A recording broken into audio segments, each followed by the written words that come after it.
Hello students, আমার YouTube চ্যানেলের video লেকচারে তোমাদের সবাইকে আবার স্বাগত জানাচ্ছি। আজ আমরা গ্রুপ 15 এলিমেন্টের হ্যালাইড নিয়ে আলোচনা করব।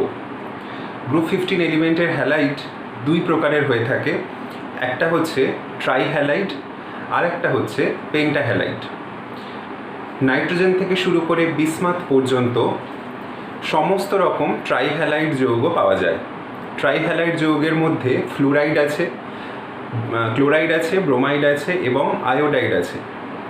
ট্রাই হ্যালাইড যেটা বললাম, নাইট্রোজেন থেকে শুরু করে বিসমাথ পর্যন্ত এই এলিমেন্টগুলোর ফ্লুরিন থেকে শুরু করে আয়োডিন পর্যন্ত সবার ট্রাই হ্যালাইড যৌগ আমরা পেয়ে থাকি। কিন্তু পেন্টা হ্যালাইডের ক্ষেত্রে একটু লিমিটেশন রয়েছে। যেমন নাইট্রোজেন পেন্টা হ্যালাইড গঠন করতে পারে না, তার কারণ নাইট্রোজেনের যেহেতু ভ্যাকেন্ট অরবিটালের অ্যাবসেন্সের একটা বিষয় আছে। কারণ পেন্টা হ্যালাইড তৈরি করতে গেলে প্রত্যেকটা কেন্দ্রীয় পরমাণু, মানে গ্রুপ 15 এলিমেন্ট যারা কেন্দ্রীয় পরমাণু হিসাবে কাজ করবে, তাদের 5খানা আনপেয়ার্ড ইলেকট্রন শেয়ার করতে হবে হ্যালোজেনের সঙ্গে। নাইট্রোজেনের ইলেকট্রন 5খানা আনপেয়ার হওয়ার মতো প্রবণতা নেই, তার কারণ নাইট্রোজেনের অতিরিক্ত কোনো ভ্যাকেন্ট অরবিটাল আমরা অ্যাপ্রোচ করতে পারি না। কিন্তু ফসফরাস থেকে শুরু করে আর্সেনিক, অ্যান্টিমনি বা বিসমাথের ক্ষেত্রে যদি বলা হয়, তাহলে সেক্ষেত্রে পেন্টা হ্যালাইড পাওয়া সম্ভব, কারণ তাদের এক্সট্রা ভ্যাকেন্ট অরবিটাল রয়েছে, যেখানে বা যার সাহায্যে তারা তাদের 5টা আনপেয়ার্ড ইলেকট্রন শো করতে পারে। ঠিক আছে, তো পেন্টা হ্যালাইড যৌগ কাদের ক্ষেত্রে পাওয়া যায় সেটা বললাম। এখন পেন্টা হ্যালাইড ফ্লুরাইড থেকে শুরু করে আয়োডাইড পর্যন্ত কি হওয়া সম্ভব? না, সেক্ষেত্রেও কিছু লিমিটেশন। তার কারণ কেন্দ্রীয় পরমাণুর আকার এবং প্রতিস্থাপক হিসাবে যে হ্যালোজেন পরমাণু রয়েছে তাদের আকারের যদি তুলনা করা হয়, তাহলে সেক্ষেত্রে দেখা গেছে ফ্লুরাইড যৌগ, পেন্টা ফ্লুরাইড যৌগ সবার ক্ষেত্রে পাওয়া গেলেও বা ক্লোরাইড যৌগ সকলের ক্ষেত্রে পাওয়া গেলেও ব্রোমাইড কিন্তু একমাত্র ফসফরাসের ক্ষেত্রেই পাওয়া যায়, বাকি অন্য যে গ্রুপ 15 মৌল আছে তাদের ক্ষেত্রে হয় না। ইভেন আয়োডাইড, পেন্টা আয়োডাইড যদি বলি, তাহলে পেন্টা আয়োডাইড যৌগ কোনো গ্রুপ 15 এলিমেন্টের ক্ষেত্রে তৈরি হয় না বিকজ অফ সাইজ ফ্যাক্টর। তাহলে বাকি যেই সমস্ত পয়েন্ট আছে আমরা সেইগুলো কিছু উদাহরণের সাথে আলোচনা করব। তাহলে প্রথমে আমরা দেখে নিই যে ট্রাই হ্যালাইড বলো বা পেন্টা হ্যালাইড বলো, সেইগুলোর গঠন কীরকম। সো আমাদের প্রথম পয়েন্ট, আমরা এখানে গ্রুপ 15 মৌলগুলোকে প্রথমে লিখে নিই।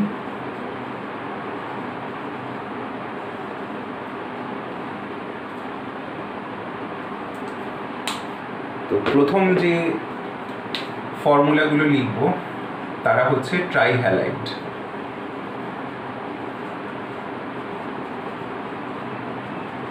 ট্রাই হ্যালাইড যৌগের সাধারণ সংকেত হচ্ছে EX3।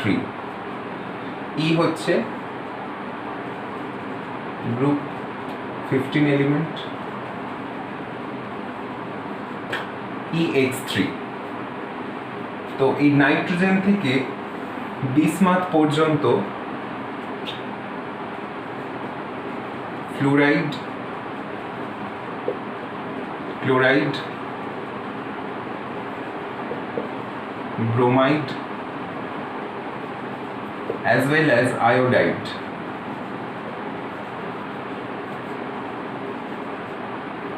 সব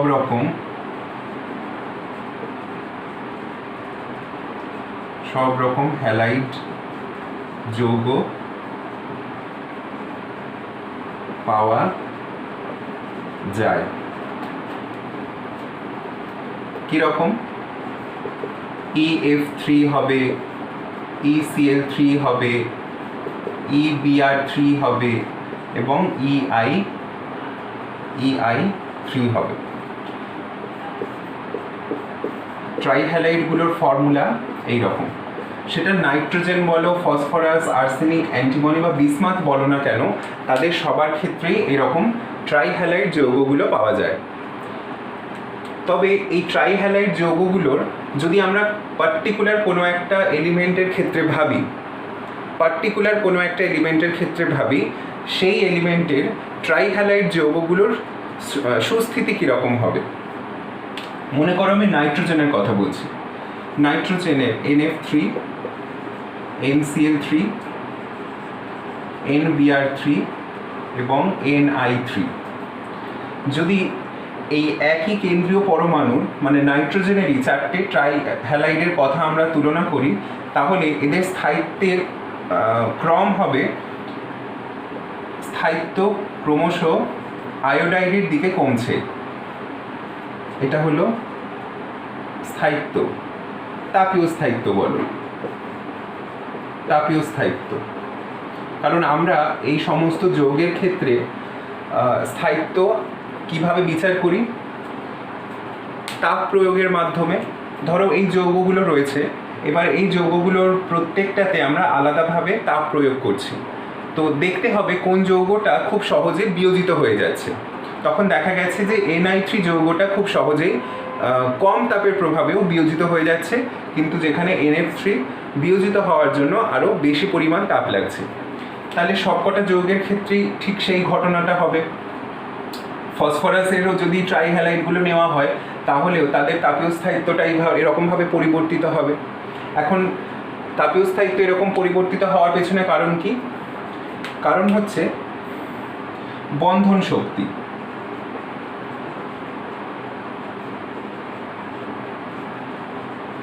বন্ধন শক্তি, বন্ধন শক্তি কোনটা? এখানে NF, NCl, NBr আর হচ্ছে NI। বন্ধন শক্তির ক্রম এই রকম হয়। NF বন্ধনের শক্তি সব থেকে বেশি এবং NI বন্ধনের শক্তি এদের মধ্যে সবচেয়ে কম, কারণ এখানে আকারের পার্থক্য রয়েছে। নাইট্রোজেন ও হ্যালোজেন মৌলগুলির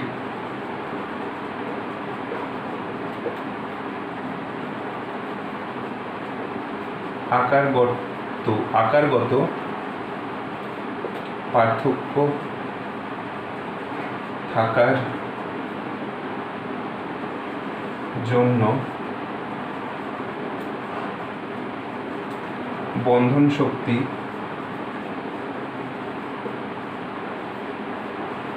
হ্রাস ঘটে, বন্ধন শক্তির হ্রাস ঘটে। সেই কারণে NF3 হচ্ছে সব থেকে স্টেবল, NF3 হচ্ছে সব থেকে স্টেবল, আর NI3 হচ্ছে লেস স্টেবল। NI3 হচ্ছে লেস স্টেবল। ওকে, এবারে যদি গ্রুপ বরাবর ওপর থেকে নিচে আমরা একটা নির্দিষ্ট হ্যালোজেনের যৌগের তুলনা করি, তখন তাদের চরিত্র কীরকম হবে। চরিত্র বলতে কি, দেখো এখানে নাইট্রোজেন আমরা জানি অধাতু, ফসফরাসটাও অধাতু, আর্সেনিক, অ্যান্টিমনি, বিসমাথ এরা কিন্তু পিওর অধাতু নয় বা সম্পূর্ণরূপে অধাতু নয়, কারণ এদের মধ্যে কিছু পরিমাণ ধাতব চরিত্র বৃদ্ধি পাচ্ছে এবং সবশেষে বিসমাথে গিয়ে আমরা কি দেখি, ধাতব চরিত্রের পরিমাণ সব থেকে বেশি। তাই জন্য যদি একটা নির্দিষ্ট হ্যালাইড যৌগ নেওয়া হয়,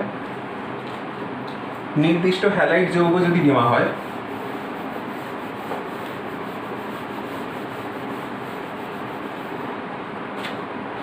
তাহলে সেক্ষেত্রে কি হবে যে NF3, PF3, ASF3, SBF3 আর হচ্ছে BIF3। ডাউন দ্য গ্রুপ আমরা দেখব সমযোজী ধর্ম হ্রাস পেয়ে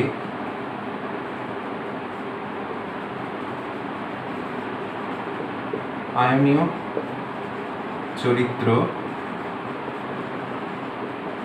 বৃদ্ধি পায়, কারণ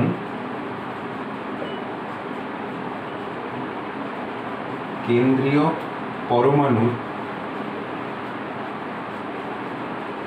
পরমাণুর অধাতব চরিত্র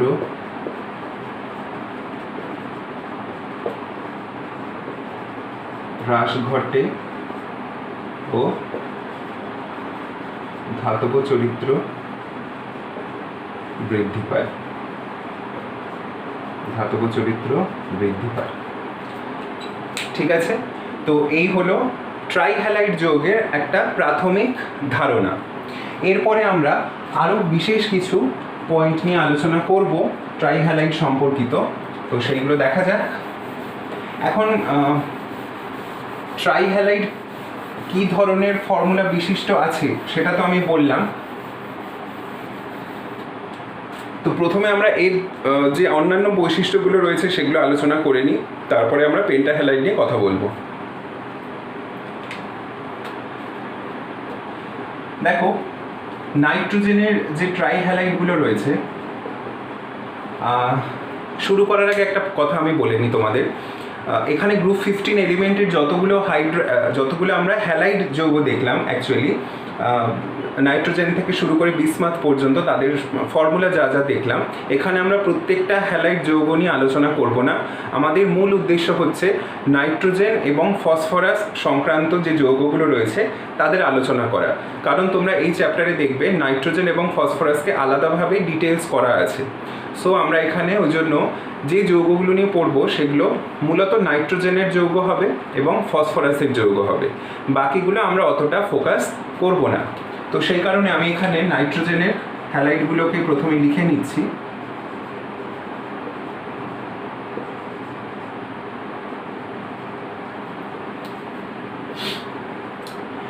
এবার যদি তুলনা করা হয়, একটা তো আমি বললাম তাপীয় স্থায়িত্ব, তাপীয় স্থায়িত্বের অর্ডারটা আমি প্রথমেই দেখালাম। এরপর যদি বলা হয় এদের ক্ষেত্রে, এরা তো সবাই সমযোজী যৌগ, এরা প্রত্যেকে হচ্ছে কোভ্যালেন্ট, এবং এই যৌগগুলোর প্রত্যেকটায় নাইট্রোজেন অ্যাটমের ওপরে একটা করে লোন পেয়ার আছে। অতএব এরা লিউইস ক্ষারের মতো আচরণ করতে পারে।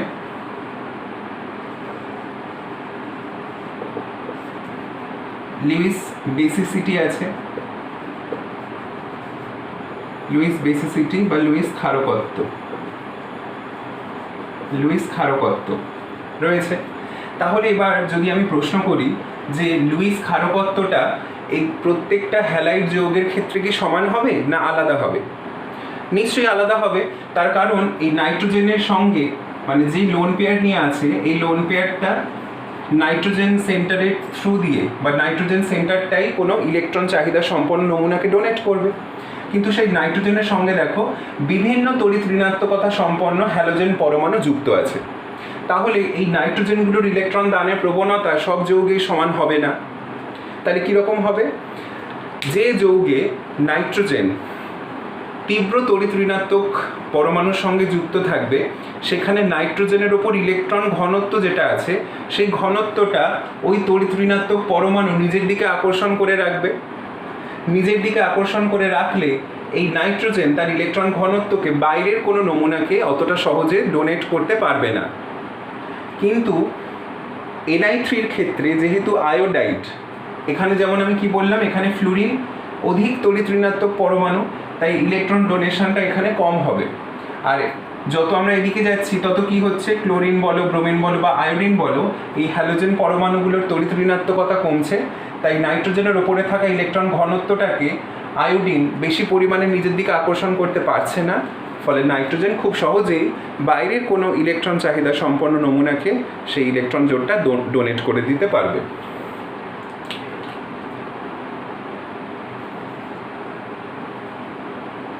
আমি এখানে একটা বন্ধন এঁকে দেখাচ্ছি, জাস্ট একটা।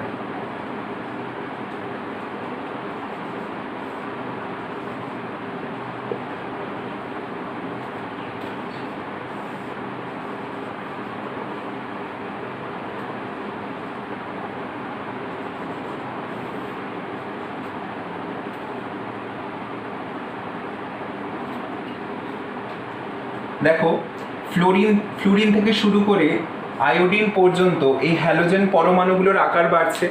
হ্যালোজেন পরমাণুর আকার বাড়ার সাথে সাথে নাইট্রোজেনের সঙ্গে ওই হ্যালোজেন পরমাণুগুলোর বন্ধন দৈর্ঘ্য বাড়ছে। কি বললাম? ফ্লুরিন থেকে আয়োডিন পর্যন্ত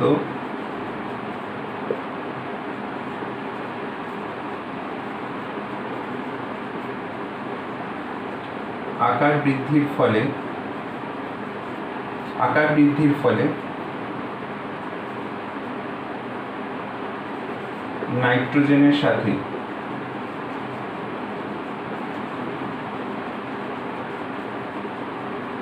বন্ধন দৈর্ঘ্য বৃদ্ধি পায়।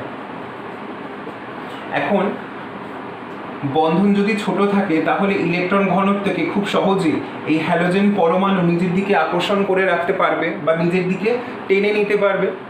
তো এই বন্ধন দৈর্ঘ্য যদি বেড়ে যায় তাহলে নাইট্রোজেনের ওপরে থাকা ইলেকট্রন ঘনত্বকে কম আকর্ষণ বল দ্বারা নিজের দিকে আকর্ষণ করবে, অর্থাৎ নাইট্রোজেনের ইলেকট্রন ঘনত্ব অত সহজে এই হ্যালোজেন পরমাণুর দিকে সরে যেতে পারবে না যতটা কিনা এখানে ফ্লুরিনের ক্ষেত্রে ঘটছে। ভেবে দেখো, ফ্লুরিন নাইট্রোজেনের খুব কাছাকাছি রয়েছে, বন্ড ডিস্টেন্স খুব ছোট, ফলে এই ইলেকট্রন ঘনত্বকে খুব সহজেই ফ্লুরিন নিজের দিকে আকর্ষণ করে নিতে পারবে। এবারে যত বন্ধন দৈর্ঘ্য বাড়ছে ইলেকট্রন আকর্ষণ করার প্রবণতা কমছে, প্লাস এই হ্যালোজেন পরমাণুগুলোর তড়িৎ ঋণাত্মকতাও কমছে, তাই আকর্ষণী প্রভাবটা এই লোন পেয়ারের ওপরে হ্যালোজেন পরমাণুর দ্বারা যে আকর্ষণ প্রভাবটা এই লোন পেয়ারের ওপর পড়ছিল তার পরিমাণটাও কমবে। তো লোন পেয়ারকে যদি আকর্ষণ এরা কম করে তো নাইট্রোজেন খুব সহজেই বাইরের কোনো ধনাত্মক আধান বিশিষ্ট কোনো যদি নমুনা থাকে তাকে খুব সহজেই কি করে দিতে পারবে, দান করতে পারবে।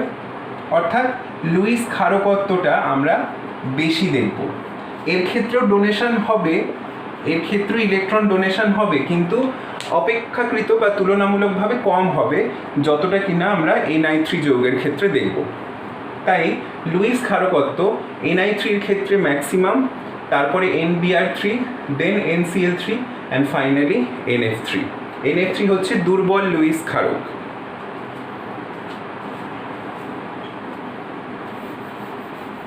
তাহলে আমরা অর্ডারটা লিখে নিই।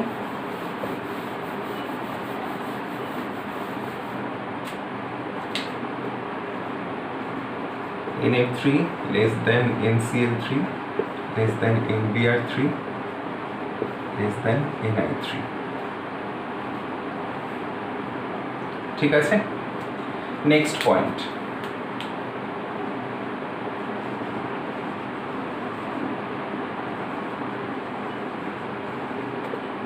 Bond angle.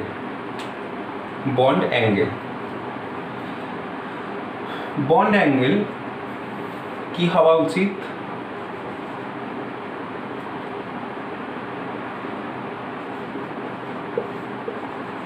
এই অর্ডারটাই হওয়া উচিত।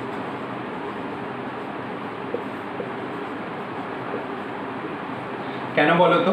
কারণ আমরা যদি এর গঠনটা দেখি,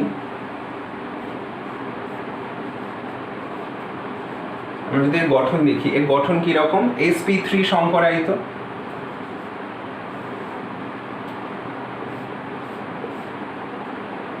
x x x x মানে হ্যালোজেন, x হচ্ছে হ্যালোজেন। যদি এর আমরা গঠন দেখি তাহলে এটা কি রকম গঠন আমরা পেলাম? sp3 সংকরায়িত হবে, sp3 সংকরায়িত হলে টেট্রাহেড্রাল গঠন হবে, আর যেটা হচ্ছে পিরামিডের মতো শেপ হচ্ছে পিরামিড, তাই তো? এই পুরো গঠনটা পিরামিডের মতো। যদি যোগ করে দাও তাহলে দেখো একদম টেট্রাহেড্রাল, আর লোন পেয়ার থাকার কারণে lone pair bond pair repulsion হয়, এটা পিরামিডের মতো দেখতে হবে, শেপ হচ্ছে পিরামিড। এবার তোমরা যদি বন্ড অ্যাঙ্গেলের কথা তুলনা করো তাহলে দেখো এখানে নাইট্রোজেনের সঙ্গে ফ্লুরিন রয়েছে, প্রত্যেকটাতে কেন্দ্রীয় পরমাণুটা নাইট্রোজেন, কিন্তু প্রতিস্থাপক পরমাণুগুলো ফ্লুরিন থেকে আয়োডিন অবধি পরিবর্তিত হচ্ছে। এবারে ভিএসিপিআর তত্ত্ব অনুযায়ী আমরা কি জানি যে কেন্দ্রীয় পরমাণু অপেক্ষা প্রতিস্থাপক পরমাণুর যদি তড়িৎ ঋণাত্মকতা বেশি হয় তাহলে বন্ধন জোড় কি হবে? ওই তড়িৎ ঋণাত্মক পরমাণুর দিকে সরে যাবে, অর্থাৎ এই বন্ধন জোড়ের যে ইলেকট্রন তারা ফ্লুরিনের দিকে সরে গেল। তো বন্ধন জোড়ের ইলেকট্রন ঘনত্ব ফ্লুরিনের দিকে সরে গেলে বন্ধন রিপালশনটা কমে যাবে। বন্ধন যদি রিপালশন কমে যায় বন্ড অ্যাঙ্গেল কি হয়ে যাবে? বন্ড অ্যাঙ্গেল ছোট হয়ে যাবে। এবারে তুমি যত ক্লোরিন, ব্রোমিন, আয়োডিনের দিকে যাচ্ছ এদের তড়িৎ ঋণাত্মকতা নাইট্রোজেন অপেক্ষা কি হচ্ছে? কমে যাচ্ছে। তো প্রতিস্থাপক পরমাণুর যদি ইলেকট্রোনেগেটিভিটি কেন্দ্রীয় পরমাণু অপেক্ষা কমে যায়, তখন আবার উল্টো ঘটনা হবে। তখন প্রতিস্থাপক পরমাণুর সাথে যে বন্ধন জোড় রয়েছে সেই ইলেকট্রনটা কেন্দ্রীয় পরমাণুর দিকে যেতে শুরু করবে। এখন কেন্দ্রীয় পরমাণুর দিকে চলে গেলে তখন কি হচ্ছে, এই ইলেকট্রন ঘনত্বগুলো বন্ধনের খুব কাছাকাছি এখানে আসছে, এই পয়েন্টে আসলে তখন বিকর্ষণ বাড়বে, বন্ধন বন্ধন বিকর্ষণ বেড়ে যাবে, তাই বন্ড অ্যাঙ্গেল বেড়ে যাবে, বন্ড অ্যাঙ্গেল বেড়ে যাবে। তো সেই কারণে বন্ড অ্যাঙ্গেলের অর্ডার হচ্ছে এইটা। আশা করি তোমরা বুঝতে পারলে। তো নেক্সট পয়েন্ট দেখো,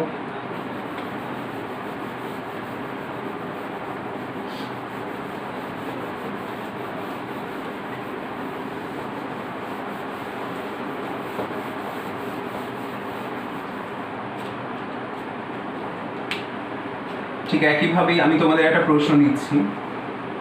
PF3,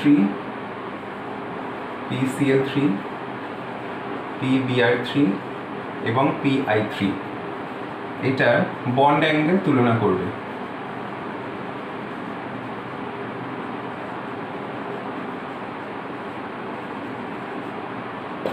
বন্ড অ্যাঙ্গেল তুলনা করো। নেক্সট,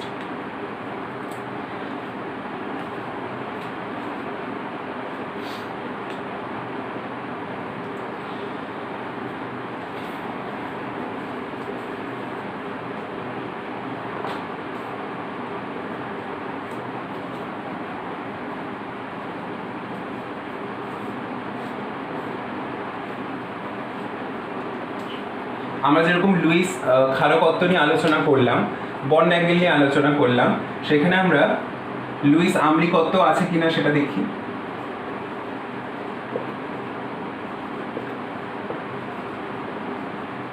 লুইস অ্যাসিডিটি বা আম্লিকত্ব।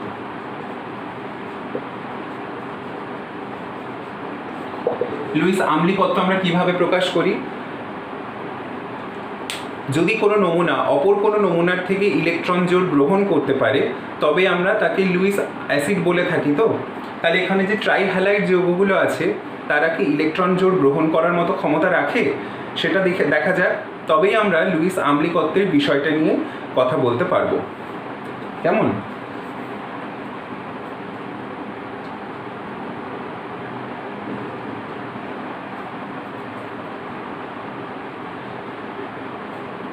তো দেখো, এখানে যদি আমরা পার্টিকুলার কোনো একটা হ্যালাইড যৌগকে নিয়ে নিই, মনে করো NF3, PF3, AsF3 আর হচ্ছে SbF3। নাইট্রোজেনের ক্ষেত্রে ফাঁকা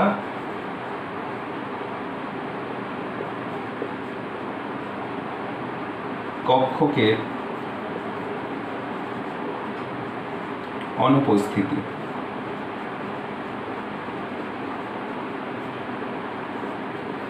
ফাঁকা কক্ষকের অনুপস্থিতির জন্য এরা অপর নমুনা থেকে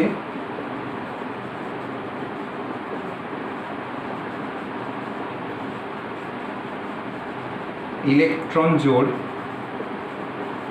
গ্রহণে অক্ষম। ইলেকট্রন জোড় গ্রহণে অক্ষম, অপর নমুনা থেকে ইলেকট্রন জোড় গ্রহণে অক্ষম। কিন্তু ফসফরাসের ট্রাইহ্যালাইড থেকে অ্যান্টিমনি ট্রাইহ্যালাইডে এদের প্রত্যেকের ফাঁকা কক্ষক আছে।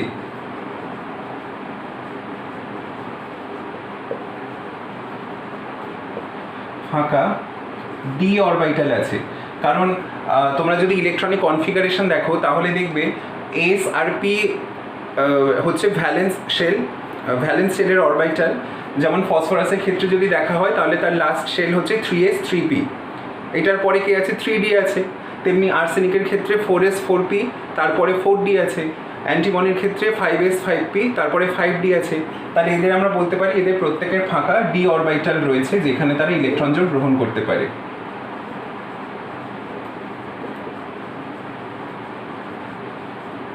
যেখানে ইলেকট্রন জোড়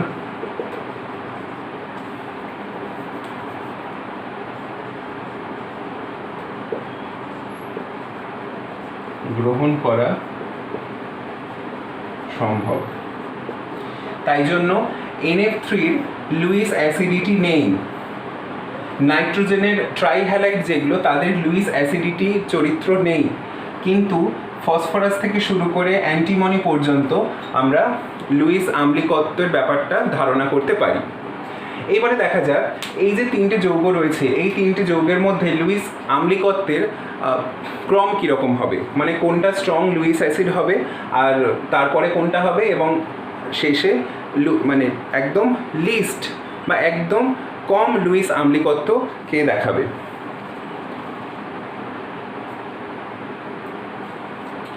তো এবারে দেখো আমি একটা রিঅ্যাকশনের মতো লিখে দেখাই তোমাদেরকে।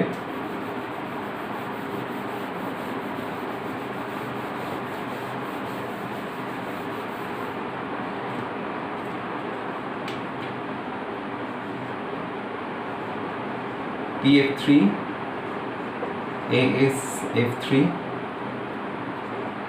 আর SbF3 এদের সঙ্গে যদি আমরা F- কম্বাইন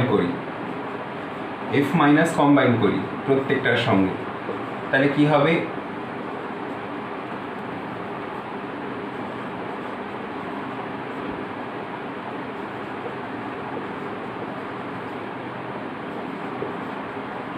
এইগুলো হবে। এখন দেখো ফসফরাসের আকার হচ্ছে এইরকম, যদি ভাবো অ্যান্টিমনির আকার হচ্ছে এইরকম, আর ফসফরাস হলো আর্সেনিকের আকার এরকম, এবং অ্যান্টিমনির আকার যদি বলা হয় তাহলে এইটা হচ্ছে এইরকম। তো যখন ইলেকট্রন জোড় গ্রহণ করছে, যার থেকে ইলেকট্রন জোড় গ্রহণ করছে তাকে তো নিজের সঙ্গে যুক্ত করে নিতে হচ্ছে বা তাকে অ্যাকোমোডেট করতে হচ্ছে। এবার অ্যাকোমোডেট করা মানে তাকে একটা স্পেস দিতে হচ্ছে। এবারে এই পরমাণুর আকারগুলো যত বড় হবে তত ইনকামিং যে সাবস্টিটিউয়েন্ট বা যেই সাবস্টিটিউয়েন্ট বা যে প্রতিস্থাপকটা ইলেকট্রন জোড় নিয়ে আসছে সেটা যে এর সঙ্গে যুক্ত হয়ে বসবে, তাকে তো বসতে দেওয়ার মতো জায়গা দিতে হবে। এবার জায়গা দিতে গেলে তাকে কি হতে হবে? তাকে একটু বড় আকারের হতে হবে। সেই কারণে বড় আকারের হলে এই অতিরিক্ত যে F- তাকে খুব সহজেই নিজের সঙ্গে কোঅর্ডিনেট করে নিতে পারে। কোঅর্ডিনেট মানে তার চারিদিকে ফ্লুরাইডগুলোকে ধরে রাখতে পারে খুব সহজেই। কিন্তু কেন্দ্রীয় পরমাণুর আকার যদি ছোট হয়, সেক্ষেত্রে অতিরিক্ত সাবস্টিটিউয়েন্ট যখন যুক্ত হতে আসবে বা অতিরিক্ত প্রতিস্থাপক যখন যুক্ত হতে আসবে, তখন তার সাথে আগে থেকে যে প্রতিস্থাপক রয়েছে তাদের একটা ইলেকট্রনিক ফ্যাক্টর বা স্টেরিক রিপালশন কাজ করতে পারে। তো সেই কারণেই এখানে দেখো এই অ্যান্টিমনি ট্রাইফ্লুরাইড যেটা রয়েছে, সেই যৌগটার দেখা গেছে যে ইলেকট্রন গ্রহণ করার বা লুইস আম্লিকত্ব খুব বেশি পরিমাণের হয়। আমি পয়েন্টটা আবার রিপিট করি। মনে করো আমার বাড়িতে আমি আমার রুমে কিছু স্টুডেন্ট পড়াই, ঠিক আছে? আমার রুমে 4 জন স্টুডেন্ট ঠিকঠাকভাবে বসতে পারে, 4 জন প্লাস আমাকে নিয়ে মোট 5 জন বসতে পারে। আমি হচ্ছে সেন্ট্রাল অ্যাটম মনে করো, এবং আর বাকি 4 জন বসতে পারে। এবারে যদি আরও একজন পড়তে আসে, তাহলে কি করতে হবে? 4 জন যতটা ফ্রিলি বসতে পারছিল, এখন তাদেরকে একটু গায়ে একটু চেপে বসতে হবে যাতে আরেকজন বসতে পারে। কিন্তু যদি আমার ঘরটার এখন যা সাইজ তার থেকে যদি বড় হতো, তাহলে 4 জনের জায়গায় আমি আরও 4 জনকে নিয়ে এসে বসাতে পারতাম, মানে আমার অ্যাকোমোডেশনের একটা সুবিধা ছিল। তো সেই কথাটাই বলছি যে কেন্দ্রীয় পরমাণুর আকার যত বড় হবে, অতিরিক্ত সাবস্টিটিউয়েন্ট বা অতিরিক্ত প্রতিস্থাপককে নিজের সঙ্গে যুক্ত করার বা কোঅর্ডিনেট করার প্রবণতা বেশি থাকে, তাই তার ক্ষেত্রে লুইস আম্লিকত্ব বেশি হবে। ঠিক আছে? তাহলে এই তিনটের যদি লুইস আম্লিকত্বের তুলনা করা হয়, তাহলে আমরা দেখব SbF3 greater than AsF3 greater than PF3। ঠিক আছে? এটা হলো লুইস আম্লিকত্বের অর্ডার।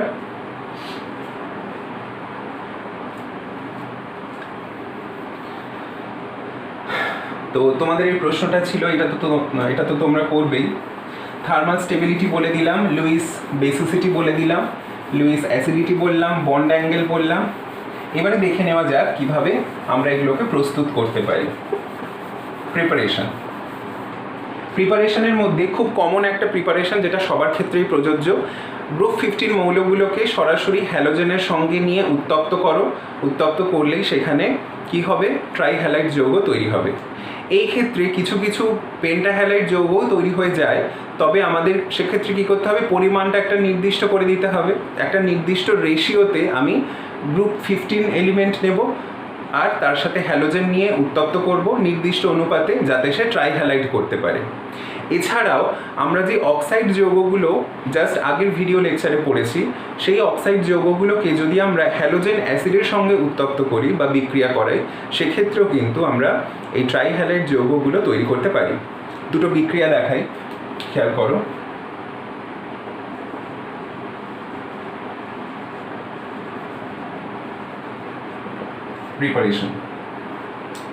প্রিপারেশনে মনে করো ফসফরাস প্লাস Cl2 দিয়ে PCl3,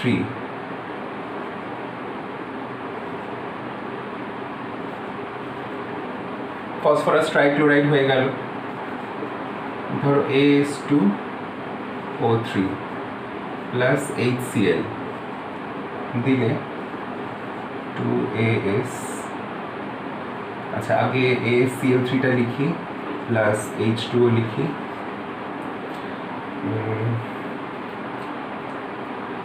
কত হবে এটা, 6 যদি করা হয়,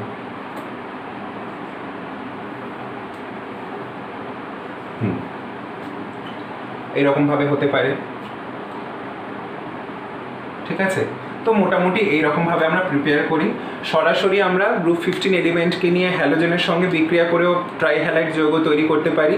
ঠিক একইভাবে পেন্টাহ্যালাইড যৌগও কিন্তু তৈরি করা যায়। আর আরও কি দেখলাম যে অক্সাইড যেগুলো আছে, অক্সাইডগুলোকে যদি আমরা অ্যাসিডের সঙ্গে বিক্রিয়া করাই, তাহলে ওইখানে ওই ট্রাইহ্যালাইড যৌগ উৎপন্ন হতে পারে। দুটো বিক্রিয়া মনে রাখো, তাহলেই হবে। ওকে, সো এই ভিডিওতে আমি আপাতত এইটুকুই আলোচনা রাখলাম। বাকি বিষয়গুলো এই হ্যালোজেন সংক্রান্ত বা হ্যালাইড যৌগ সংক্রান্ত বাকি যে আলোচনা, মানে পেন্টাহ্যালাইড রয়েছে বা আরও কিছু তাদের রাসায়নিক চরিত্র রয়েছে, সেই সমস্ত নিয়ে আমরা জাস্ট পরের ভিডিওতেই আসব। তো তোমরা এই ভিডিওটা ভালো করে দেখো। ভিডিওটা ভালো লাগলে অবশ্যই একটা লাইক করে দিও, কমেন্টে জানিও তোমাদের ভিডিওটা কেমন লাগলো। নেক্সট ভিডিওতে আবার তোমাদের সঙ্গে দেখা হবে। সবাই ভালো থেকো, গুড বাই।